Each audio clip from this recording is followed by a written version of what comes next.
Buenos días, hermanos. Junto con mi esposa y nuestras herencias, el Señor nos da, es un privilegio el acompañarles. Nos alegra mucho ver muchas caras que hacía un buen tiempo no veíamos. Y bueno, privilegio que el Señor nos da de compartir la palabra, de enseñarla, pero primeramente uno siendo expuesto ante ella. Y eso es algo que me ha confrontado mucho. Lo que quiero compartirles en esta mañana, como dice Pastor Juan, no es un tema liviano. No entendieron el chiste, pero bueno. Entonces, sí, realmente es un tema que el Señor puso en mi corazón. Le orábamos al Señor eh, compartir algo, qué tema y muchas preguntas, ¿no? Muchas cosas que vemos en la palabra que podríamos compartir y el Señor me inquietó a hablar acerca del carácter cristiano, el carácter de Cristo, pero también contrastándolo con nuestro propio carácter. Quiero que me acompañen a orar y iniciamos. Padre bueno, a ti damos la gloria en este primer día de la semana por el privilegio que nos das de estar juntos, de podernos congregar, de podernos ver, animar también a las buenas obras, como dice tu palabra. Ayúdanos, Señor, en esta mañana, que nuestra atención, nuestro enfoque estén en tu palabra, que uses a este siervo inútil, eh, que puedas poner en mi boca, Señor, lo que tú me has hablado también a través de tu escritura, que tú seas guiándonos, Señor, direccionándonos, Padre, y que podamos estar dispuestos también a poner por obra, Señor, lo que tú vas a hablarnos en esta mañana, Dios. A ti damos las gracias, Señor, y pedimos que tu Santo Espíritu, Señor, sea acompañándonos en esta enseñanza. Quien es el mejor maestro, quien trae a nuestra mente, a nuestro corazón tu palabra, que nos enseña acerca de ti. Gracias te damos, Padre, y oramos en Cristo Jesús. Amén. Bueno, Juli, me vas a ayudar con alguna presentación aquí. Entonces, vamos a estar hablando. ¿Quieres puedes pasar a la próxima? Antecitos de esa, ¿no? Antes.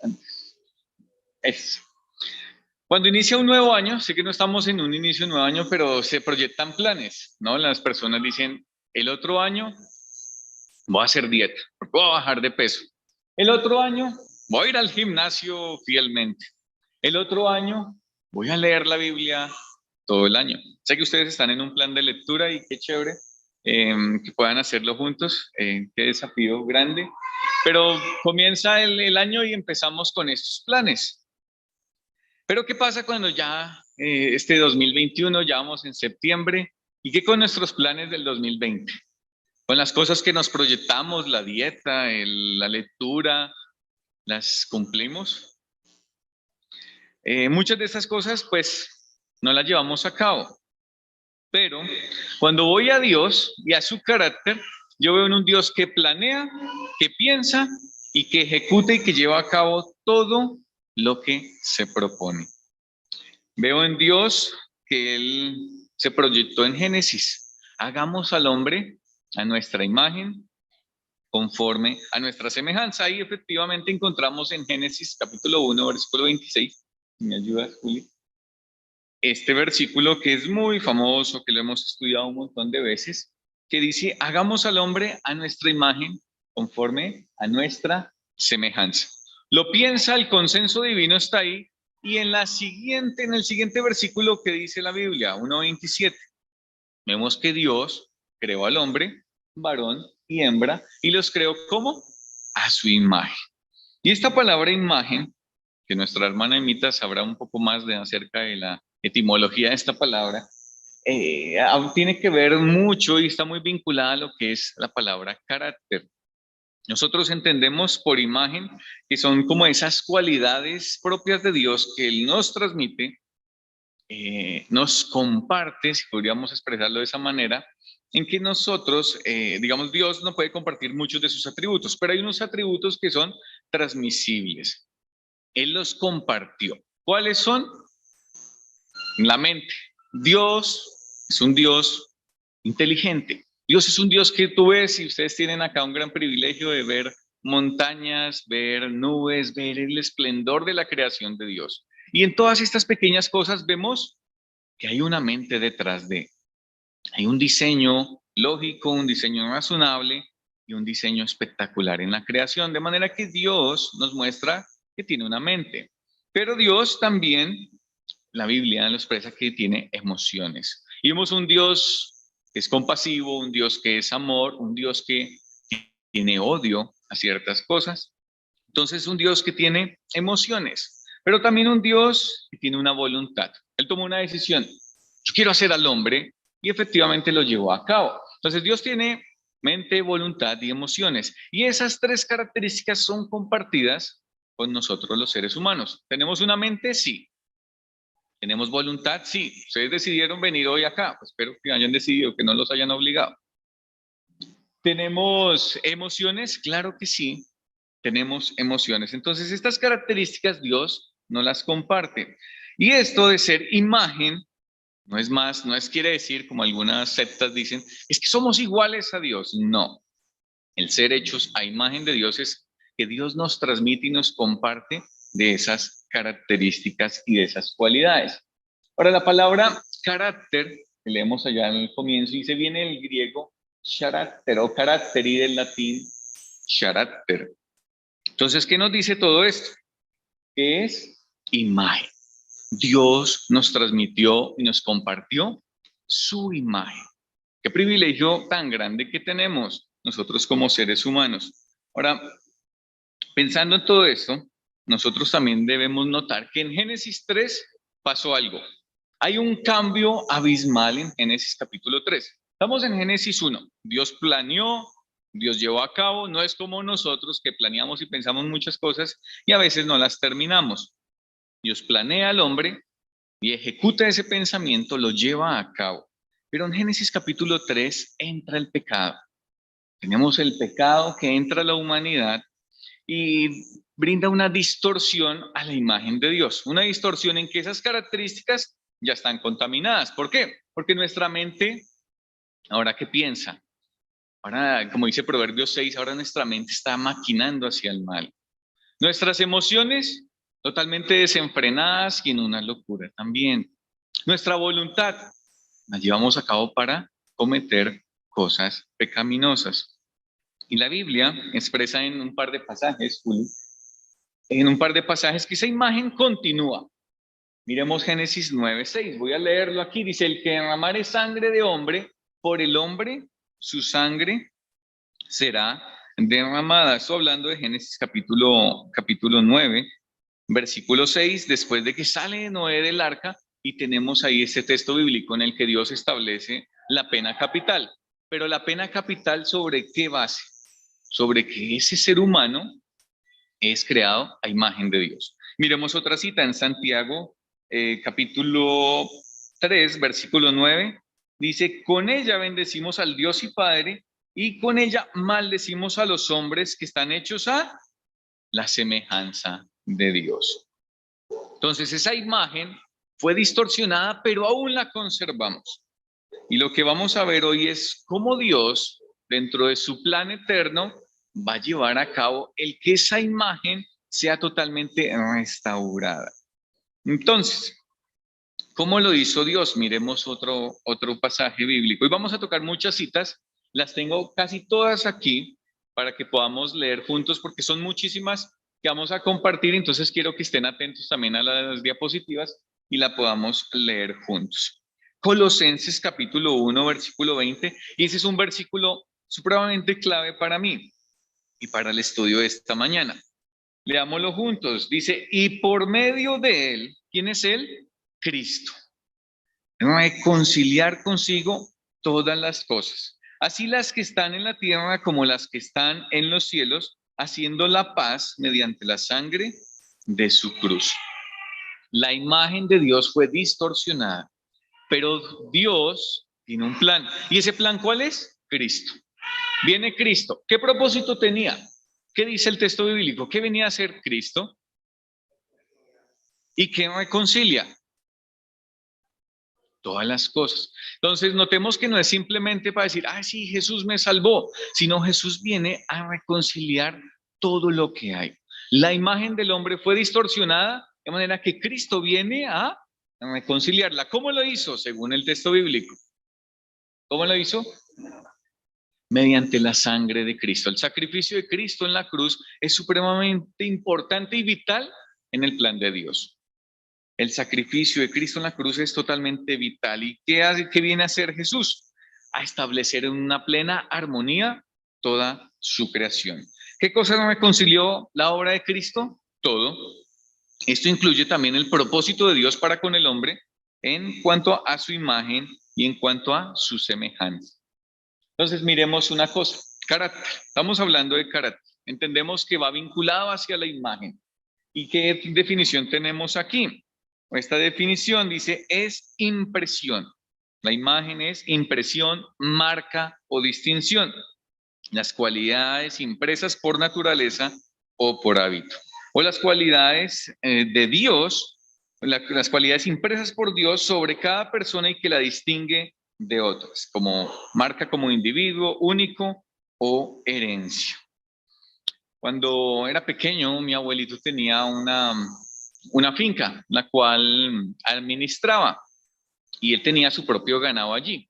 Y cuando nacían crías, pues establecían de quién era, si era el dueño, si era eso, y ponían una marca. No sé si ustedes la han visto o han visto ese proceso, es bien complicado, es como un tatuaje súper doloroso. Calientan una barra de acero con unas iniciales y ponen sobre el muslo del animal y que hay totalmente marcado para siempre. Esto para evitar el hurto de los animales y para decir, esta vaca es de cierto dueño. Mi abuelito tenía su propia marca, se llamaba Alcides, como yo, Alcides Plata, entonces su marca era AP, me acuerdo muy bien. Y cuando pensaba en carácter y la imagen, va muy vinculado a eso, aunque no es un proceso doloroso lo que va a hacer Dios de ponernos un sello caliente, pero es ese propósito de entender que Dios nos ha puesto su marca, su imagen, para decir, esto es muy precioso para mí, son una herencia mía, son algo que es el gran tesoro para mí. Entonces, Dios hace esa distinción. Dios, vemos su propósito en Cristo, reconciliando todas las cosas, vimos la distorsión de la imagen, pero también vamos a ver qué es lo que Dios va a hacer. Entonces, vamos a ver cómo es esa imagen de Cristo, cómo ha restaurado todo y cómo Dios quiere también nosotros vivamos. Entonces, pensando en esto, vamos a ir con la siguiente. Vamos a ver una serie de textos bíblicos que nos van a hablar del propósito divino de restaurar todo, pero también de la meta de Dios. Entonces, no es simplemente, creímos en Cristo, ya me salvé, voy para el cielo, he confiado en Cristo como mi único y suficiente Salvador. No, Dios tiene una meta, Dios tiene un plan con nosotros. Vamos a ver todos estos textos bíblicos y hay unas partes que tengo subrayado en las cuales vamos a estar meditando. Dice, en Romanos 8:29, dice, porque a los que antes conoció también los predestinó. ¿Para qué los predestinó? Para que fuesen hechos conforme a quién? A la imagen de quién? De su Hijo. Entonces, ¿qué tenemos? Tenemos un plan de Dios. Y ese plan de Dios incluye a Cristo para que nosotros seamos a la imagen de Él. Gálatas capítulo 4, versículo 19. Dice, hijitos míos, por quienes vuelvo a sufrir dolores de parto hasta que Cristo sea formado ¿en quién? En vosotros. ¿Qué es lo que Dios quiere? Cristo formado en los creyentes. Colosenses capítulo 3, versículos 10 y 11. Y revestidos del nuevo, el cual, conforme a la imagen de lo que creó, se va renovando hasta el conocimiento pleno, sino que Cristo es el todo y en todos. ¿Dios qué quiere? A Cristo en cada uno de sus hijos, y eso Dios lo va a hacer. Colosenses capítulo 1, versículo 27. A quienes Dios quiso dar a conocer las riquezas de la gloria de este misterio entre los gentiles. ¿Cuál es ese misterio? Que es Cristo en vosotros, la esperanza de gloria. Entonces, vamos viendo. ¿Cuál es la meta de Dios? Cristo en nosotros. Esa es la manera en que también Dios está reconciliando a este mundo en que su imagen, su impresión, su marca está puesta en cada uno de los que hemos depositado nuestra confianza en Cristo. Sigamos con otras diapositivas y otros textos bíblicos. Filipenses capítulo 1, versículo 6, que es el que yo creo que hasta no lo sabemos de memoria. Estando persuadido de esto, que el que comenzó en vosotros la buena obra, la perfeccionará hasta el día de Jesucristo. ¿Dios está trabajando en nosotros? Claro que sí. ¿Qué quiere Él? La marca, ese sello, esa imagen de Cristo puesta en nosotros. Otro texto, Primera de Pedro, capítulo 2, versículo 9. Dice, mas vosotros sois linaje escogido. Y aquí empezamos a sacar pecho. Nación santa, pueblo adquirido por Dios. ¿Con qué propósito? Para que anunciéis. ¿Qué anunciamos? Las virtudes, las cualidades de nosotros. ¿De quién? De aquel que os llamó de las tinieblas a su luz admirable. ¿Qué Dios quiere? Ah, es que somos linaje escogido, nación santa. Sí, ¿para qué? Para que anunciemos. Anunciemos que las virtudes de Cristo, las cualidades del carácter de Cristo, las características de Jesús, el carácter de Él. Segunda de Pedro, capítulo 1, versículo 3. Me acuerdo que cuando estábamos aquí en FUSA, estudiamos con los varones este texto y duramos un buen tiempo, ¿no? Como casi más de un año, simplemente examinando cada una de las características y de las cualidades. Pero ahora, pues no pretendo estudiar cada uno de estos pasajes, sino simplemente hacer mención para que tengamos este panorama de lo que es el carácter de Cristo en nosotros. Segunda de Pedro, capítulo 1, versículo 3. Como todas las cosas que pertenecen a la vida y a la piedad nos han sido dadas por su divino poder. Todo lo que necesitamos para esta vida, Dios ya nos lo dio. Es como si nos pusieran, tienes que hacer una torta de vainilla. Y está aquí todo sobre la mesa, todos los ingredientes están ahí. Entonces Dios nos lo ha dado todo. ¿Por qué? Por su divino poder. ¿Cómo no lo dio? Miremos, está subrayado, dice, mediante el conocimiento de aquel que nos llamó por su gloria y excelencia. Entonces tenemos todo. ¿Cómo llegamos a ese todo? Conociéndolo, conociendo a Dios. Sigamos leyendo después del punto. Dice, por medio de las cuales nos ha dado preciosas y grandísimas promesas, para que por ellas llegaseis a ser participantes de la naturaleza divina, habiendo huido de la corrupción que hay en el mundo a causa de la concupiscencia, vosotros también, poniendo toda diligencia por esto mismo, añadid a vuestra fe virtud, a la virtud conocimiento, al conocimiento dominio propio, al dominio propio paciencia, a la paciencia piedad, y a la piedad afecto fraternal, y al afecto fraternal amor. ¿Cómo Dios nos dio todo? Nos dice, todas las cosas que pertenecen a la vida y a la piedad nos han sido dadas. ¿Cómo? ¿Cómo? Por medio, mediante el conocimiento. Entonces, si hay algo que nosotros debemos estar estudiando es adquirir ese conocimiento de Cristo, adquirir ese conocimiento de los atributos de Dios, adquirir ese conocimiento de quién es Dios, de cómo es Él. Entonces, vamos a ir pasando. Entonces, ya hemos visto todo el panorama acerca de la imagen, acerca de que Dios tiene un plan y el que comenzó la buena obra la perfeccionará. ¿Cómo lo hizo? A través de Cristo. El plan de Dios es Cristo en nosotros, esperanza de gloria. Entonces, ¿cómo lo va a hacer? Y es allí donde está la idea central y todo esto manera de introducción para el punto donde quiero llegar. A veces se ve el cristianismo como una serie, una lista aquí. Usted tiene que hacer esto y dejar de hacer esto. Como una lista de prohibiciones, esto sí lo puedes hacer y esto no. Como una lista de prohibiciones y esta es una lista de permisos. Pero el cristianismo no es así, no funciona de esa manera. Entonces vamos a ver lo que es el carácter cristiano, el carácter cristiano. Y aquí tengo una definición que me parece muy preciosa y quiero compartir con ustedes. Dice así, cuando los atributos de Dios y las virtudes de su Hijo determinan las acciones y los afectos de los cristianos, estando así en conflicto y en contraste con el mundo carnal. Entonces, ¿cuál es el carácter cristiano? ¿Cómo funciona el carácter cristiano? ¿Cómo yo puedo crecer en un carácter cristiano siendo a imagen de Cristo? ¿Qué debo hacer? Todo es mediante el conocimiento. Y aquí dice, esta definición dice, cuando los atributos de Dios, si hay algo que debemos conocer por la palabra y que nos anima a estar en la Biblia es conocer a Dios, conocer sus cualidades, conocer sus características, que Dios es santo, que Dios es justo, que Dios es amor, que Dios es ira, que Dios es perdonador, y ver sus atributos y sus cualidades. Pero también otra cosa, ¿qué más es? Las virtudes de su Hijo. Entonces, yo voy a conocer estas dos cosas. Primeramente, los atributos de Dios. Segundo, las virtudes de Cristo. Y ver a Jesús, a mí siempre me encanta leer los evangelios. Y ayer nuestro hermano Rosenberg nos mostraba una versión de la Biblia que es dramatizada.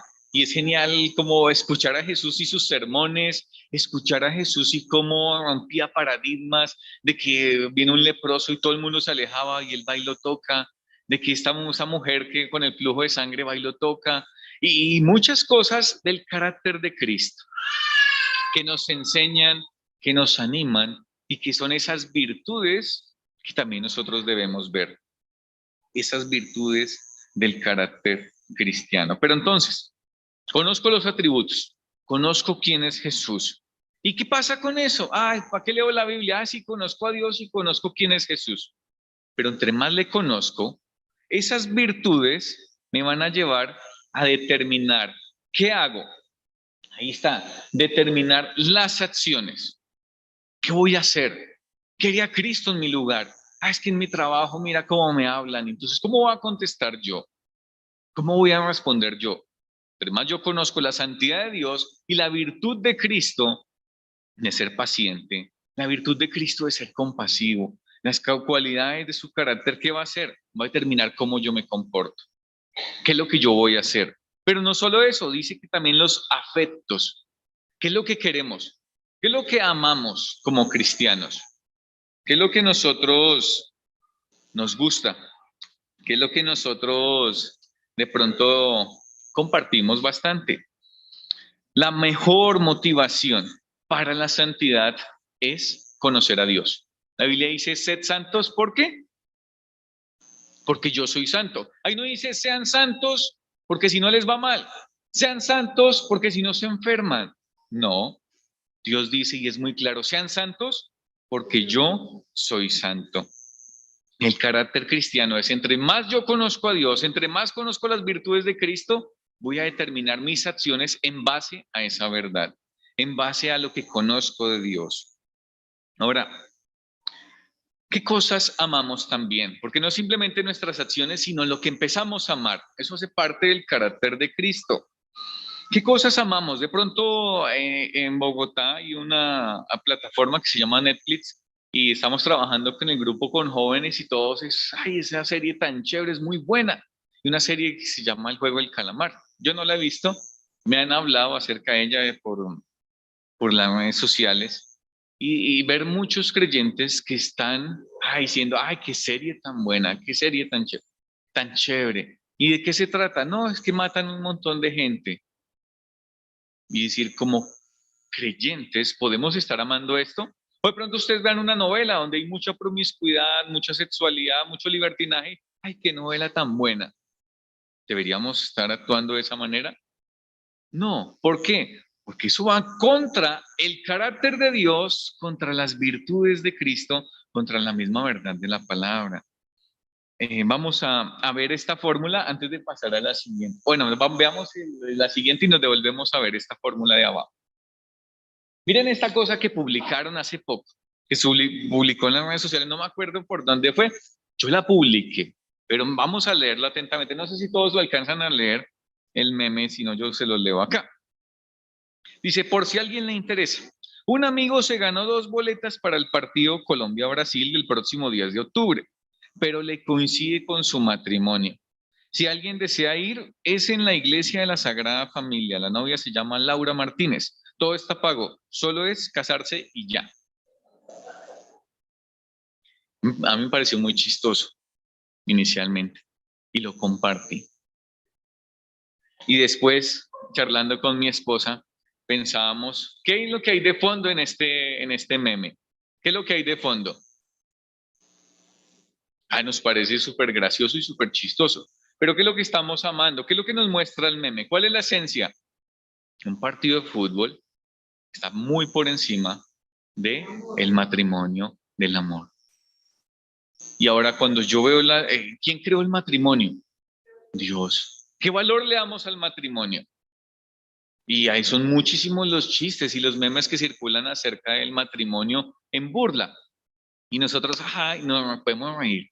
Pero cuando yo analizo esto y yo lo comparto, yo debería analizar, y esto va contra el carácter de Dios, va contra sus atributos. Miremos otro. Lo tomé del estado de un creyente. No cualquier creyente, sino una persona muy reconocida en una iglesia que no voy a mencionar. Miremos el siguiente. Mis papás, una pareja que lleva un par de años casados. Mis papás queremos un nieto. Yo, lo máximo que puedo ofrecer es un perro. ¿Qué pensamos de ese meme? Ay, nos parece chistoso, sí, pero a mí también me duele este meme. ¿Por qué? ¿Qué hay de fondo en ese meme? Sí, hay un menosprecio por tener hijos, un menosprecio por la familia y mejor tengamos un animal. Y ahora esto lo compartió una persona creyente, un hijo de Dios, publicando esto. Y pensaba dentro de mí, ay, ¿qué será? ¿Qué será lo que a veces nos pasa? Y podemos entrar en ese juego de, ay, me pareció chistoso, lo voy a compartir. Pero volvamos a la definición dos atrás, Juli, si me ayudas, por favor. Volvamos a la definición del carácter cristiano. ¿Qué es lo que los creyentes, nosotros como hijos de Dios que hemos depositado nuestra confianza, deberíamos amar? ¿Cuáles son nuestros afectos? Están basados sobre los atributos de Dios y sobre las virtudes de Cristo, sobre la verdad de la palabra. Y ahora sí vamos con la fórmula. ¿Qué es el carácter cristiano? Si ustedes lo quieren expresar en una fórmula, es la verdad. La verdad es la palabra, es Cristo. ¿Más qué? Más entender que la vida de Cristo en mí. Más obedecer, que es igual al carácter cristiano. Lo que Dios quiere es que tengamos esa imagen y con esa imagen, como decía Pedro, estemos anunciando las virtudes de aquel que nos llamó.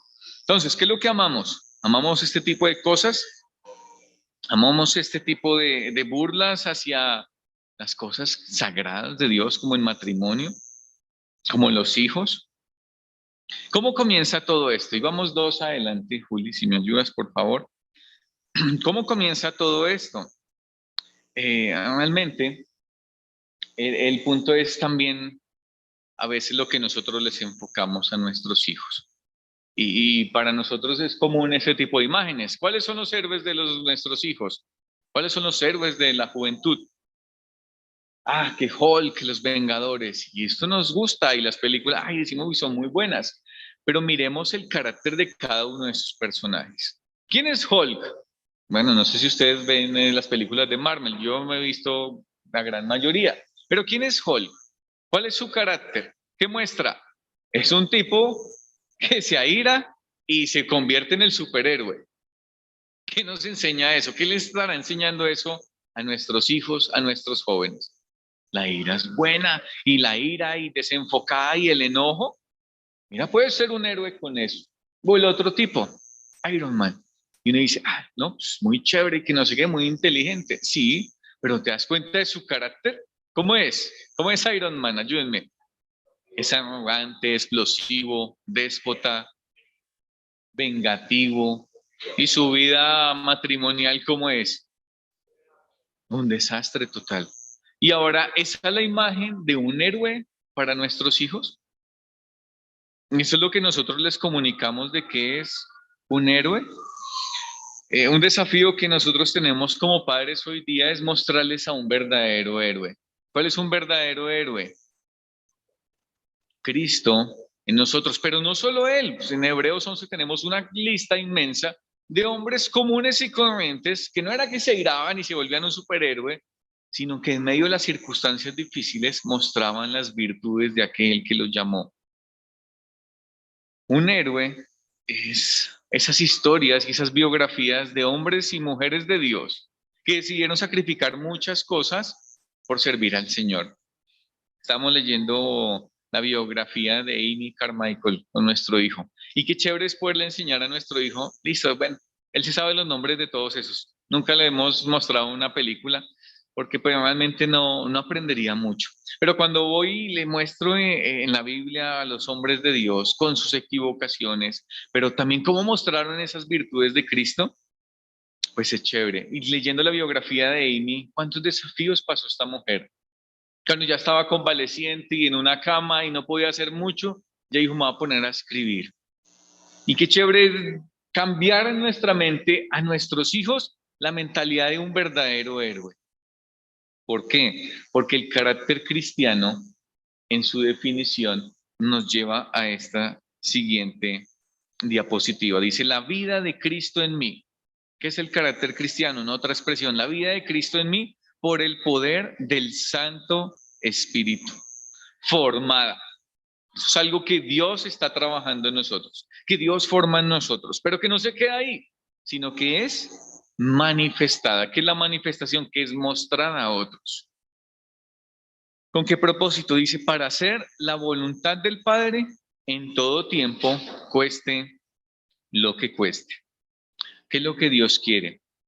Dios quiere formar en nosotros su imagen, su impronta, su sello, sus cualidades. ¿Cómo lo formamos? Entre más lo conocemos a Él, entre más conocemos los atributos de Dios y las virtudes de Cristo. Ahora estamos en pro de eso, pero ese carácter no es simplemente, ay, sí, sí, sí, es que usted es muy buena gente, sino que esas cosas se manifiestan y se muestran. Hay un cambio interior. Y vamos a ver otra más, porque cuando nace la iglesia, allí en Hechos capítulo 2, el poder del Espíritu Santo desciende sobre cada uno de los hijos y hay unas marcas distintivas que impactan la sociedad.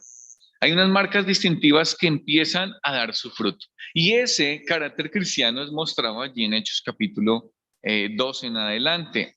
Dice, los no creyentes fueron impactados por el carácter de los cristianos. ¿Cómo era el carácter de los cristianos en la iglesia primitiva? Tenían amor los unos para con los otros. Tenían amor unos para con otros. La valentía cuando fueron perseguidos. Allí en Hechos capítulo 4 vemos a Pedro y Juan, que están azotados, que los llevan allá por predicar de Cristo. Les dice, ustedes no prediquen más. ¿Y ellos qué expresaron?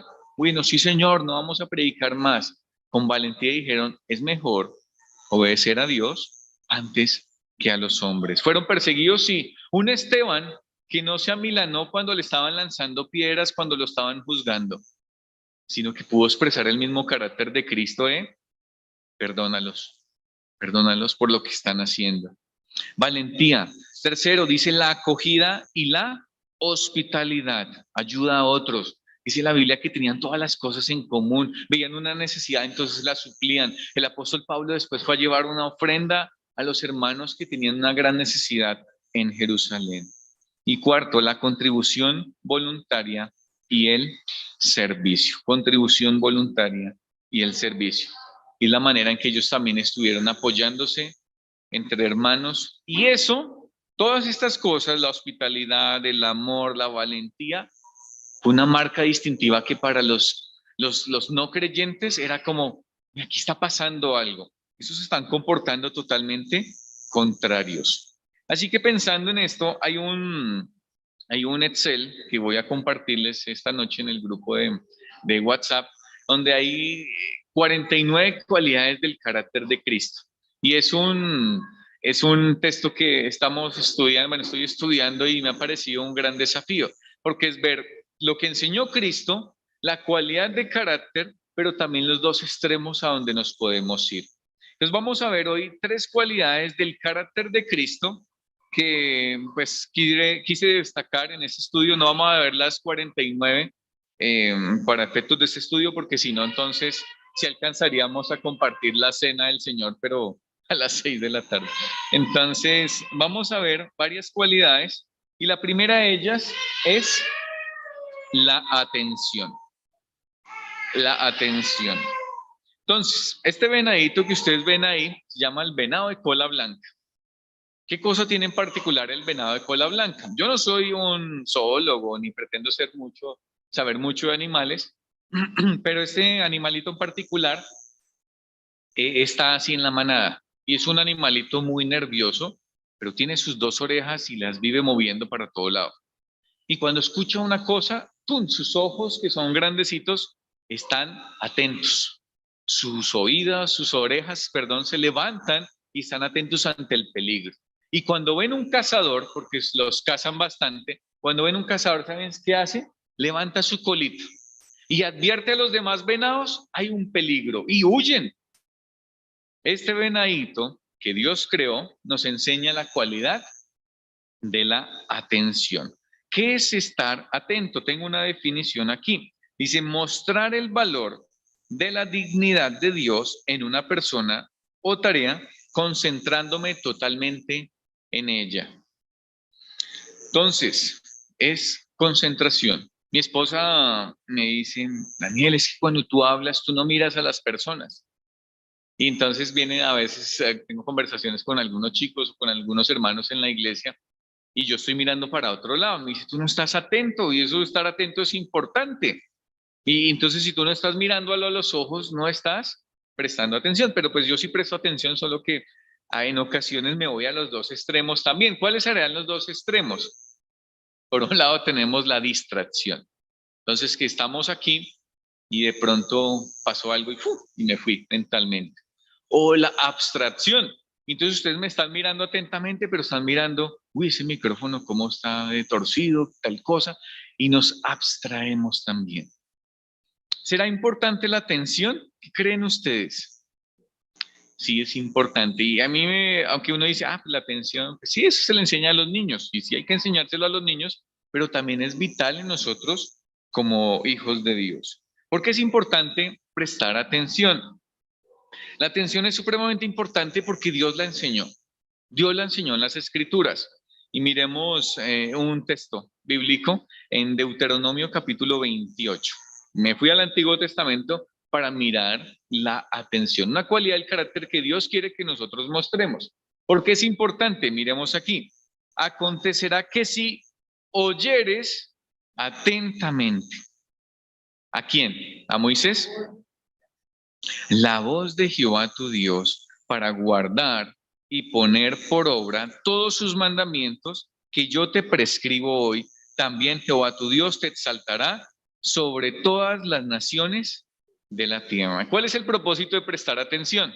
Según el texto bíblico. Para guardar y poner por obra. Cuando tenemos un par de hijos pequeñitos y es importante cuando yo le instruyo y le digo algo, que él me escuche, que él me preste atención, porque si él no me entiende, ¿qué va a hacer? ¿Será que me va a obedecer? No. Entonces, Dios inculca esta cualidad de carácter que es la atención, que es supremamente importante porque sin ella no va a haber obediencia. Si nosotros no prestamos atención, primeramente a Dios, pues qué obediencia vamos a tener. Entonces, la atención es supremamente importante. Dios la enseñó a su pueblo. Presten, si oyeres atentamente, dice ahí la palabra. ¿Para qué? Para que guarden, para que pongan por obra, para que obedezcamos. ¿Listos? Entonces, ¿por qué ustedes deben escucharme a mí hoy? Si tenemos en cuenta la definición del anterior, Juli, si me ayudas, ¿cuál será la motivación correcta para prestar atención? Uno, que está expuesta a la palabra. Dos, que quien está ahí enfrente, y no solo por ser Daniel y que viene de Bogotá, de la nevera, y llamamos, no, sino aún prestar a cualquier persona atención. ¿Por qué? Porque esa persona, la cual me está hablando, es a imagen y semejanza de Dios. Porque nuestra esposa, nuestro cónyuge es a imagen y semejanza de Dios. Dios le da una dignidad, yo le voy a prestar atención porque está la dignidad puesta en esa persona. Prestar atención a nuestros hijos. ¿Por qué debemos prestar atención a nuestros hijos? porque Dios me lo encargó, es una herencia de Él, y ahí está la dignidad de Dios puesta en esa persona. De manera que la atención no es simplemente, sí, porque es que debemos poner cuidado en la prédica. Sí, debemos prestar mucha atención en las prédicas, en las enseñanzas, pero debemos prestar atención también a la voz de Dios, a la palabra. Debemos prestar atención también a cualquier persona, cualquier ser humano, porque como comenzamos el estudio, Génesis capítulo 1, 26, capítulo 1, versículo 26, dice que todos fuimos creados a su imagen y semejanza. Entonces la atención es supremamente importante, porque sin atención no va a haber crecimiento espiritual.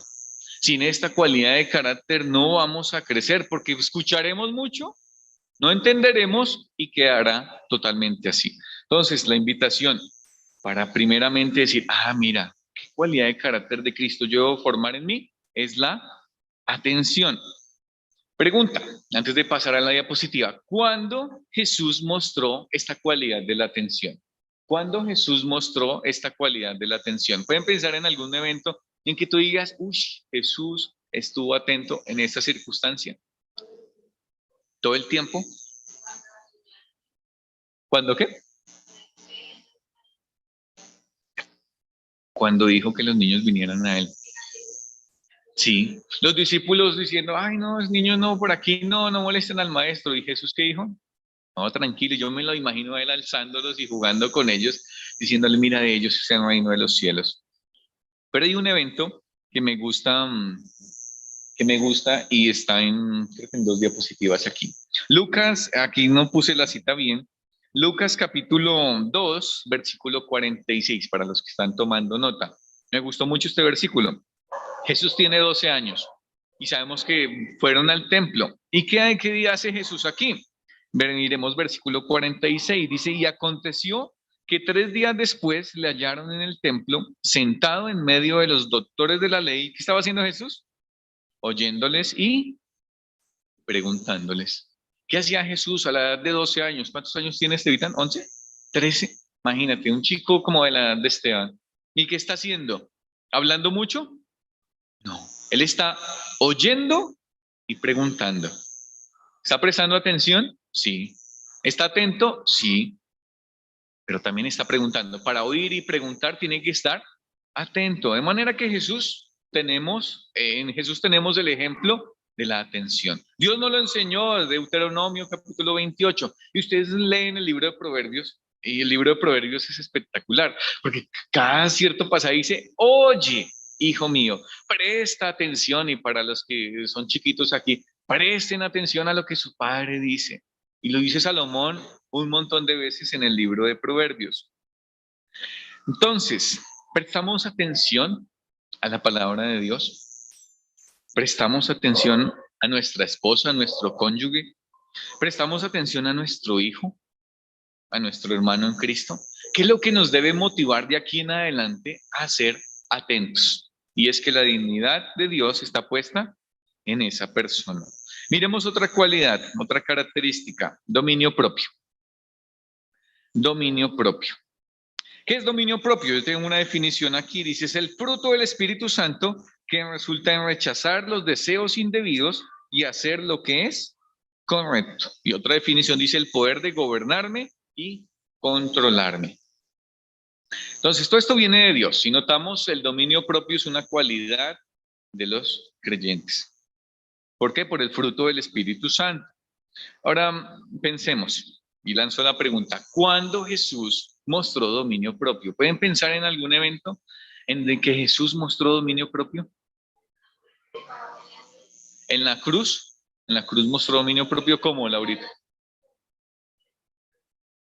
Ajá, cuando lo escupían. ¿Y qué hacía Jesús? No reaccionó mal. Ok, muy bien. Cuando fue tentado en el desierto, claro que sí. ¿Cuándo más mostró Jesús dominio propio? Cuando lo provocaban. Ok, cuando los fariseos lo estaban provocando. Muy bien. Ahora, miremos, y yo puse aquí en Mateo 4, en la siguiente, Juli. Mateo 4 es el evento de la tentación. Bueno, eso es de una película. Pero para que creemos también que Jesús nos enseñó dominio propio. Y veo también el dominio propio enseñado en la palabra. Dominio propio en muchas cosas. Y algo que nosotros debemos ver es, listo, Jesús nos enseña el dominio propio. Es importante, es una cualidad supremamente importante. Entender que viene del fruto del Espíritu Santo para controlarme y no hacer todo lo que yo quiero. Primera Tesalonicenses 5:22 dice, absteneos de toda especie de mal. Y vamos a ver el dominio propio en dos circunstancias muy puntuales. Dominio propio en las palabras, dominio propio en las palabras. Mira lo que dice Proverbios, capítulo 17, versículos 27 y 28. Proverbios 17, 27 dice así, el que ahorra sus palabras tiene sabiduría. De espíritu prudente es el hombre entendido. Aún el necio cuando calla es contado por sabio. El que cierra sus labios es entendido. Dios nos enseña una cualidad de carácter es el dominio propio. ¿Dónde debemos tener dominio propio? En nuestras palabras, en lo que decimos. Y luchamos con eso. En ocasiones estamos en una reunión familiar, una reunión con hermanos, y empezamos a hacer chistes, empezamos a hacer comentarios, sátiras, burlas. Y en ocasiones el Espíritu Santo le dice, bueno, y hay un chiste que está en mi mente y que quiere salir. Y yo digo, bueno, el Espíritu Santo lo confronta a uno y le dice, bueno, ¿eso qué vas a decir? ¿Edifica o qué? ¿Edifica? ¿O vas a destruir a esta otra persona? O aun cuando tenemos diferencias con nuestra esposa.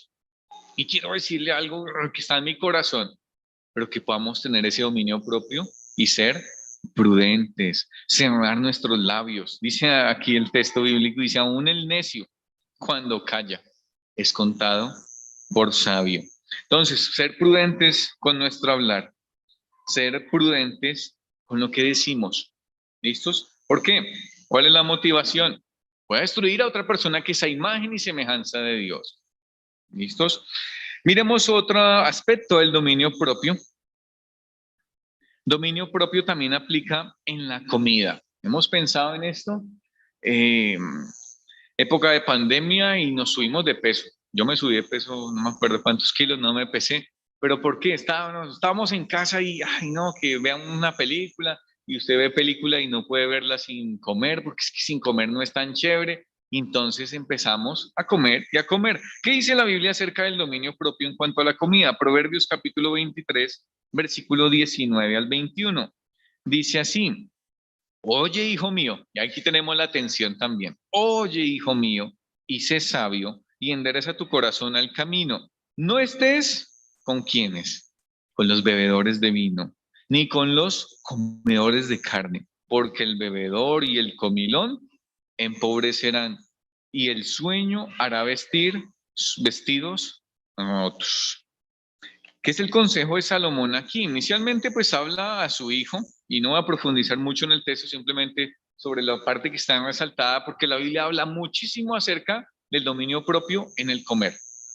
Habla muchísimo, habla de la glotonería, de la gula, habla de este pecado que en sí su enfoque y su centro está en que yo tengo el centro, en que yo como ser humano tengo que complacer este estomaguito, en que yo tengo que complacer mi estómago. Entonces, si tengo el deseo de comer, pues, no, tengo que comer, tengo que picar algo, porque si no me desespero.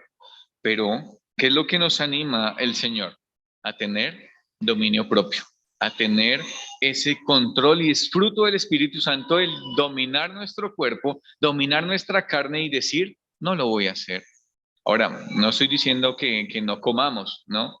Sino aquí se habla de comilones y bebelones. Y es cuando es excesivamente, nuestro cuerpo necesita comida, pero también nosotros debemos regular y pensar, ¿no? Que el Dios nos traiga a nuestra mente, bueno, vas caminando y vas allá por la avenida Las Palmas y hay una cuadra que es la cuadra de la grasa, le decía yo, y hay muchas empanaditas y todo eso. Y tú acabas de almorzar y tú dices, nuestra carne que dice, uy, huele como bueno, una deliciosa empanadita grasosa que deja los labios brillantes. Y uno dice, uy, sí, sería bueno, me antoja muchísimo. y tengo que picar algo. Pero ¿qué pasa? El fruto del Espíritu Santo, ¿dónde está? Es decir, ay, no, pues estoy lleno, estoy satisfecho, no necesito. Mira lo que le pasa aquí, al comilón y al bebedor. ¿Qué dice Salomón que va a pasar con él? Empobrecerá. Y usted no, de pronto, si es como yo, come empanaditas. Y cada empanadita, no sé, 1.000, 1.500. Y cuando usted se da cuenta, ay, no alcanzó para tal cosa. Pero si nosotros anotáramos cuánto he gastado yo en cosas de comida totalmente innecesarias, diría, uy, aquí hay una buena platica. Una buena platica que me la gasté innecesariamente. ¿Por qué? Por complacer mi estómago, por complacer mi carne.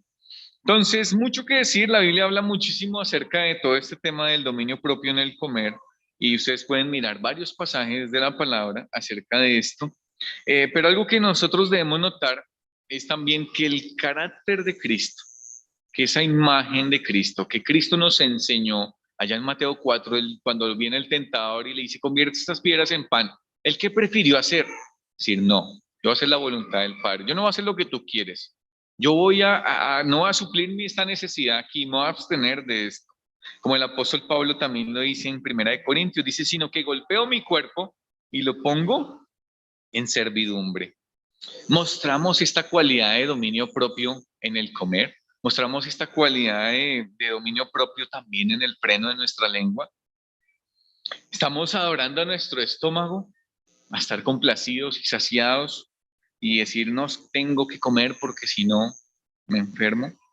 Vivimos para complacer nuestro cuerpo, para hacer la voluntad de Dios. Una cualidad de carácter más, y con esta ya termino, y es la valentía. Otra cualidad de carácter es la valentía. Miremos la definición que tenemos aquí. Dice, la confianza en lo que tengo que decir o hacer es cierto, es correcto y justo, porque evidencia a Dios en mi vida. Lo que yo tengo que decir o lo que tengo que hacer es una evidencia, o sea, yo sé que está bien y debo hacerlo porque eso muestra a Dios.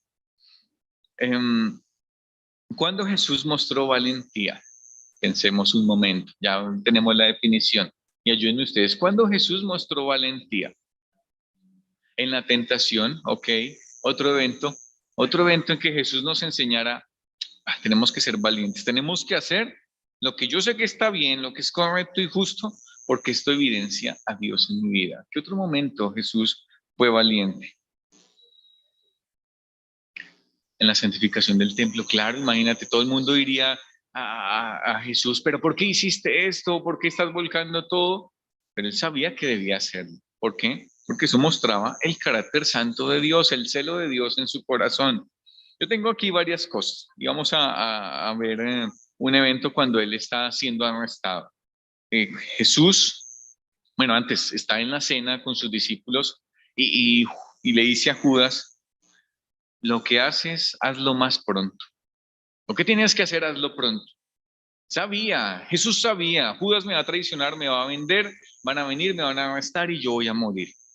Pero Jesús afirma su cara, es valiente y sigue a cabo lo que es la voluntad de Dios. Y cuando vienen los soldados, Juli, si me ayudas, cuando vienen los soldados, pues fueron a arrestarlo. Y Jesús no está ya escondido detrás de una peña, sino dice, mira, yo estoy aquí. Van y lo llevan ante el tribunal y los fariseos y todo esto le estaban acusando y le estaban diciendo, bueno, tú eres el Hijo de Dios, estaban buscando cómo matarle. Y Jesús, ¿qué dijo? Él dijo la verdad, sí, soy el Hijo de Dios. Y por esa causa le mataron. Entonces, Jesús fue muy valiente. No solo estos eventos, sino muchos otros que pudiésemos pensar. Y esa valentía Jesús también la mostró a los 12 años en el evento que vimos al comienzo.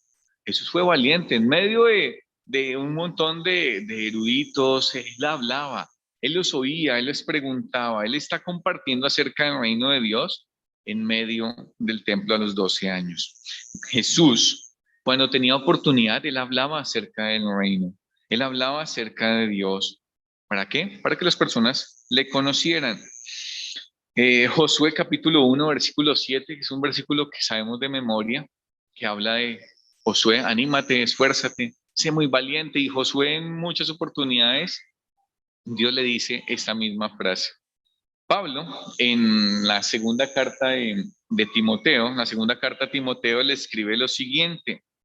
Dice, porque no nos ha dado Dios espíritu de cobardía, sino de poder, de amor y de dominio propio. Por tanto, mira lo que Pablo anima a Timoteo. Dice, no te avergüences de dar testimonio de nuestro Señor, ni de mí, preso suyo, sino participa de las aflicciones por el Evangelio según el poder de Dios. ¿Qué es lo que anima a Pablo a Timoteo?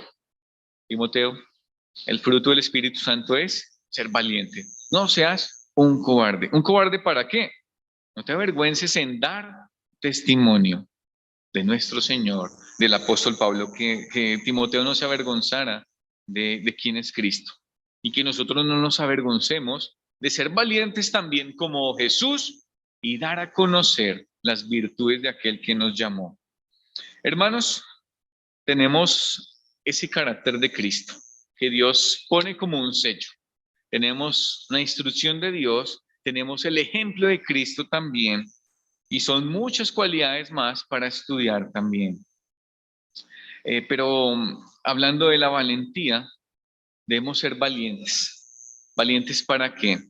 Como dice el apóstol Pablo, no nos avergoncemos de dar testimonio.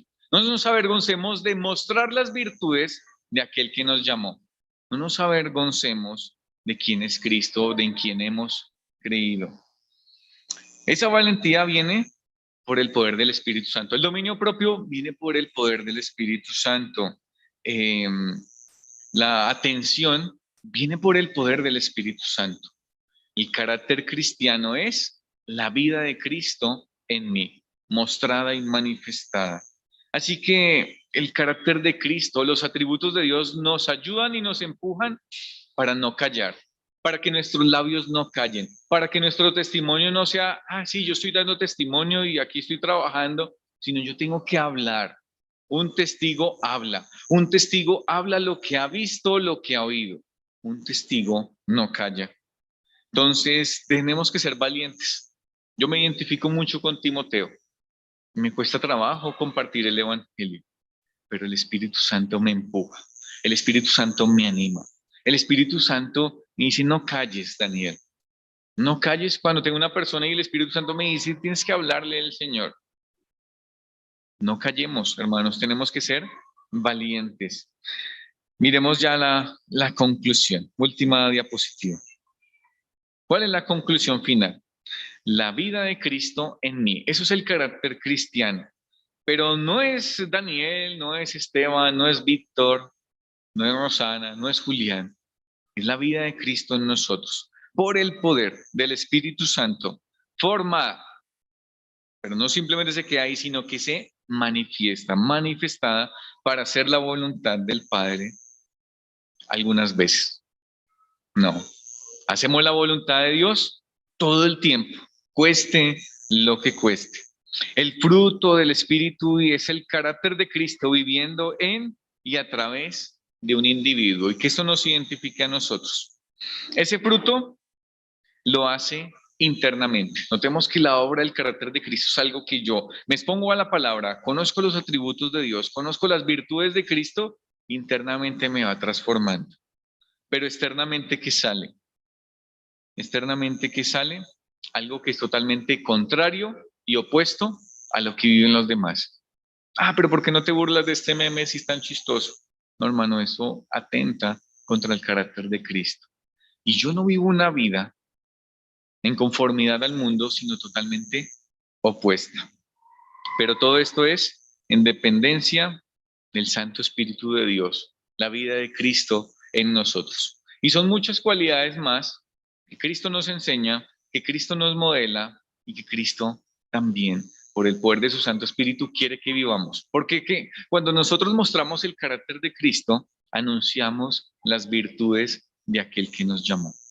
Tener esas virtudes es de los creyentes. Y si de pronto hoy vienes de visita y dices, qué chévere sería tener dominio propio, qué chévere sería ser más atento, qué chévere sería tener esa valentía que tuvo Jesús. Pero estas características y estas cualidades son para los que han tomado una decisión por Cristo. Solo puedo decir que ese es el primer paso. Dios ha comenzado una obra y la perfeccionará hasta el día de Jesucristo. Algún día estaremos con Él para siempre. Pero Él no simplemente nos rescata y nos salva y ya vamos para el cielo al final de todos los tiempos, sino Él quiere que durante esta vida estemos centrados y enfocados, creciendo en conocerle también. Entre más le conocemos, más le vamos a imitar. Nuestros hijos nos imitan y eso me da miedo, me va a imitar mi hijo. Pero sé que ese mismo principio aplica también para sus hijos. Entre más conocemos al Padre, más le vamos a imitar. Entonces la invitación primeramente es conocer a Dios, conocer sus atributos, conocer las virtudes de Cristo y así mismo vamos a estar creciendo en el Señor. Padre, gracias damos por tu palabra, por ese tiempo que nos has dado de meditar en tu escritura, meditar en las virtudes de Cristo, en los atributos del Padre y asimismo también conocer y saber tu voluntad, Dios. Gracias por lo que nos enseñas y ayúdanos como iglesia local, como tus hijos, a anunciar las virtudes de aquel que nos llamó. Que podamos ser valientes, que podamos tener dominio propio en nuestras palabras, ser prudentes al hablar, ser prudentes también al comer, tener el dominio propio, mostrar también atención para con tu palabra, para con nuestros hermanos, para con nuestra familia, para con nuestros amigos, con cada ser humano, Señor, porque has dado una dignidad en cada uno de tus seres creados, Padre. Ayúdanos a crecer en esto, ayúdanos a gozar de una buena intimidad y comunión contigo, Señor, y las personas que aún no han escuchado de ti, que aún no te conocen, Padre, nuestros familiares, nuestros amigos, que nosotros podamos anunciar esas virtudes de aquel que nos llamó. Oramos dándote las gracias por tu palabra. En Cristo Jesús oramos. Amén.